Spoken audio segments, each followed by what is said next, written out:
All right, let's do this. Okay, our names. Oh yeah. Yeah, our names. So you go first. Hey y'all, I'm Cam.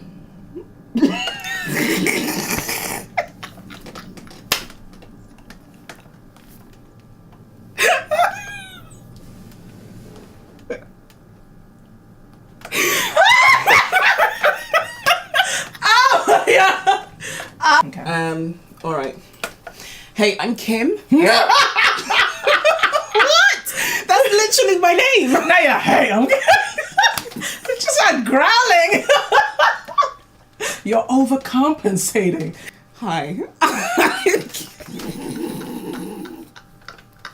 Forget it. I'm just not gonna do it. I'm just not gonna do it. Okay, now I'll start. You I'll start. start. Ooh, blah, blah, blah. Okay. I'm Kym, and what we're gonna do? Okay, we ain't got time for your Jay, antics. Hurry stop up. it. I'm sorry. Hi, I'm Jay, Hey, I'm Kym. and this is Cripples. Two swipes right on the main Okay, page. let's not talk. Yeah, stop.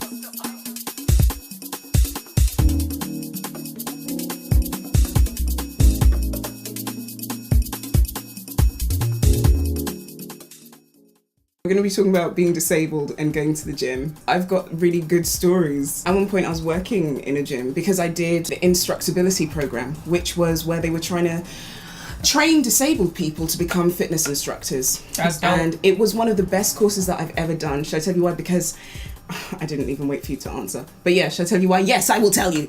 Because No, please educate me. I want to find out about this. well, essentially it was really good because I was on a course with lots of different people with different conditions, lots of different disabilities. The point is this, like there were lots of different types of people, and because of that, it meant that you had to learn how to be a fitness instructor with people's needs in mind. So with the idea Different that needs. different people require different things, adaptation of exercises, adaptation of techniques, adaptation of teaching styles, Adaptation of equipment. Okay, so this is why it's funny to me. The reason why I went to do this course actually is because one day Kym was tired of people not trying to recognize that I had needs that were physical in terms of personal physical needs outside of my condition. So I went really pervy though. When you said physical needs, I was like, hey. And then your person, I was like, oh, looks funny. I mean those two. No. So people weren't taking into consideration the fact that I had needs, and my needs were outside of, okay, yeah, I've got all these issues to do with me having multiple sclerosis and it's problematic, but I also want to be healthy for myself. I want something else. Those things aren't my steez. I want to feel like I'm involved in the process. I also want to do some sort of activity that helps, yes, circumvent some of the problems that can emerge, like muscle wastage, but also that will give me a sense of well-being and a sense of achievement.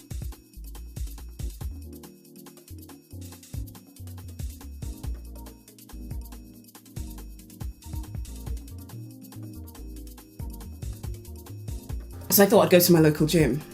Now, by this time I was a wheelchair user. When I got in there and I went to say that I wanted to join the gym, from the minute I got to the reception all the way to seeing someone who was a fitness instructor, it was awkwardness upon awkwardness. When I got to the reception, I was like, hey, I'm looking to join the gym. They were like, why? Sorry. That was so inappropriate. Jay, no word of a lie. They looked at me like I was in the wrong place. Like they were like, "No, this isn't the hospital, my guy." Honestly, I think you need physiotherapy. Yeah, exactly. This is a gym. GYM. It's not a person called Jim who's probably your physiotherapist. You know how to get confused. Oh my god. So I was like, no. I want to join the gym because I want to, see about doing some exercise. And they were like, oh, okay. So you need to book an appointment. That means you'll have to come back. And I was like, that bitch, I just rolled here. Like, I was like, okay, yeah, sure. And they were like, oh, are you sure? I was like, wait, you're actually gonna come back? Exactly. I then ended up coming back and booked this appointment where you're supposed to have an orientation session with the fitness instructor, and they're supposed to kind of show you a tour around the gym, go through like some basic things. Now, the day that I had my thing, the lift in the gym wasn't working. You just started off on a bad foot immediately. So, and they didn't even think about it because It didn't occur to them. Like, everyone else can just use the stairs or whatever. And so it is a gym after all. Get your ass up those Thank stairs. you. And my gym is connected to a library. So the library had a lift, and what they could do is go in through the back way. But we spent about half an hour, everybody trying to figure out how they were going to get me upstairs. They knew there was a way to, but they didn't know how. And so, like, because I guess they've never been faced with that before. They'd never been faced with a wheelchair user. So this is one of the things about going to the gym as a wheelchair user, like in certain instances, in certain places, where if you don't have Olympic people going to your gym or whatever, everything is new to everyone. And so I ended up having to go up through the library, through some back passages, like in some places there was no lighting and all this kind of stuff. It was wild. And then we come in through the back way of the gym. It's before they refurbished it. And they had to physically try and move equipment out of my way because there wasn't path enough for me to get through. Yeah. It never needed to be created. It never needed to be created. So there were parts of the gym that I couldn't get into and equipment I couldn't access because there was no space for me to do so. The way they'd set up the place and the equipment was far too heavy for one person to try and move. Yeah. But also the other thing about it is that on this tour, he literally just pointed to things to me and said, oh yeah, and showed me how able-bodied people would use them. And then was like, okay, cool. So you can sign up and then we can do your first session today if you like. And literally sat me in a corner for an hour on a hand bike. Got bare Hench though, innit it?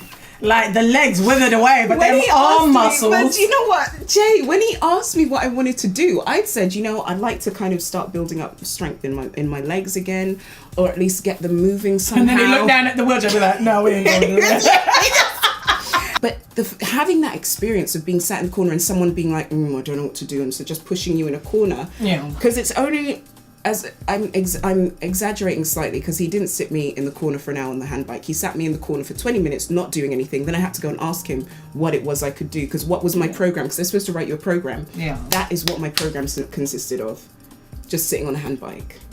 It was frustrating, it was upsetting, because you also feel very othered, and everyone who's passing in the environment is They're like, just looking at you're you. like a ghost, and all the other fitness instructors don't greet you, they don't say hello, they kind of act like you're not there, and so you don't even have... Well, if they have to acknowledge you, then that means that they'll have to assist you in some way. So if I don't acknowledge you're there, I don't have to deal with you. Yeah, exactly. And so